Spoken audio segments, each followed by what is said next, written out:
This is the Grand Palace Hall or Chakri Mahaprasad.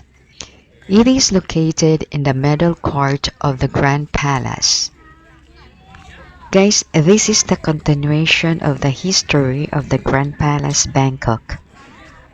Since there was a shortage of materials and funds, the King Rama I ordered his men to find more materials for these constructions to go upstream to the old city capital of Ayutthaya, which was destroyed in 1767 during a war between Burma and Siam. They dismantled structures and removed as many bricks as they could find, while not removing any from the temples. They began by taking materials from the forts and the walls of the city. By the end, they had completely leveled the old royal palaces. The bricks were ferried down the Chao Phraya by barges, where they were eventually incorporated into the walls of Bangkok and the Grand Palace itself. Most of the initial construction of the Grand Palace during the reign of the King Rama I was carried out by the conscripted or convey labor. After the final completion of the ceremonial halls of the palace, the king held a full traditional coronation ceremony in 1785. The layout of the Grand Palace followed that of the Royal Palace at Ayutthaya in location, organization, and in divisions of the separate courts, walls, gates, and forts. Both palaces featured a proximity to the river. The location of a pavilion serving as a landing stage of barge processions also corresponded with that of the old palace. To the north of the Grand Palace, there is a large field, the Thong Pramen. Now it is called Sanamuluwang, which is used as an open space for royal ceremonies and as a parade ground. There was also a similar field in Ayutthaya, which was used for the same purpose. The road running north leads to the front palace, the residence of the Vice King of Siam. The Grand Palace is divided into four main courts, separated by numerous walls and gates: the outer court, the middle court, the inner court, and the Temple of Emerald Buddha. Each of these courts' functions and access are defined by laws and traditions. The outer court is in the northwestern part of the Grand Palace. Within are the royal offices and formerly state ministries. To the northeast is the Temple of the Emerald Buddha, the Royal Chapel, and home of the Emerald Buddha. The middle court housed the most important state apartments and ceremonial throne halls of the king. The inner court at the south end of the complex was reserved only for women, as it is housed the king's harem. During the reign of King Putaluila Napalay or King Rama II, the area of the Grand Palace was expanded southwards up to the walls of the Wat Phu. Previously, this area was home to offices of various palace officials. This expansion increased the area of the palace from 213,674 square meters to 218,400 square meters. New walls, forts, and gates were constructed to accommodate the enlarged compound.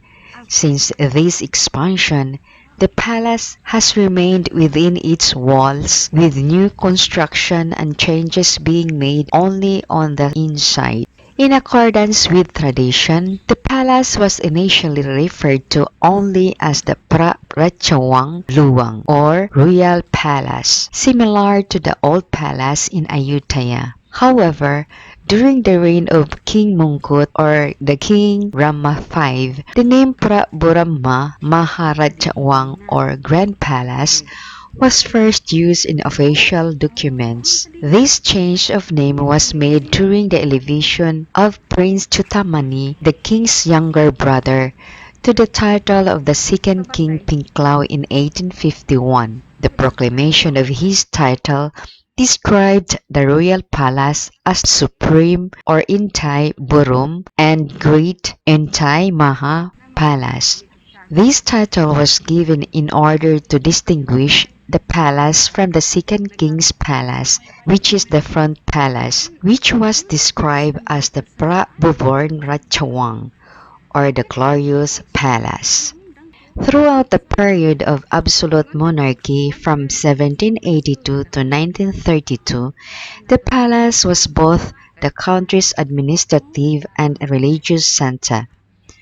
As the main residence of the monarch, the palace was also the seat of government, with thousands of inhabitants, including guardsmen, servants, concubines, princesses, ministers, and courtiers. The palace's high whitewashed castellated walls and extensive forts and guards posts mirrored through the walls of the city itself, and thus the Grand Palace was envisioned as a city within the city.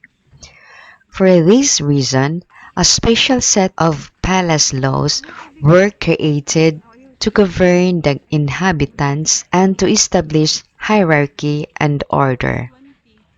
In 1920s, a series of new palaces were constructed elsewhere for the king's use. These included the more modern Dusit Palace, constructed in 1903, and Payatai Palace in 1909. These other Bangkok residences began to replace the Grand Palace as the primary place of residence of the monarch and his court. In 1925, this gradual move out of the palace was completed. The growth and centralization of the Siamese state also meant that the various government ministries have grown in size and were finally moved out of the Grand Palace to their own premises. Despite the Grand Palace remained the official and ceremonial place of residence as well as the stage set for elaborate, ancient ceremonies of monarchy. The end of the absolute monarchy came in 1932, when a revolution overthrew the ancient system of the government and replaced it with a constitutional monarchy. Today, the Grand Palace is still a center of ceremony and of the monarchy, and serves as a museum and tourist attraction as well. This is the Grand Palace Hall or Chakri Mahaprasad, which is a large European-style reception room. Behind the central court, the inner court was home to the king's daughters and royal consorts. It is actually like a mini city within the palace that was entirely populated by women and boys under the age of about 12. Thank you for watching. See you again on my next video. Bye!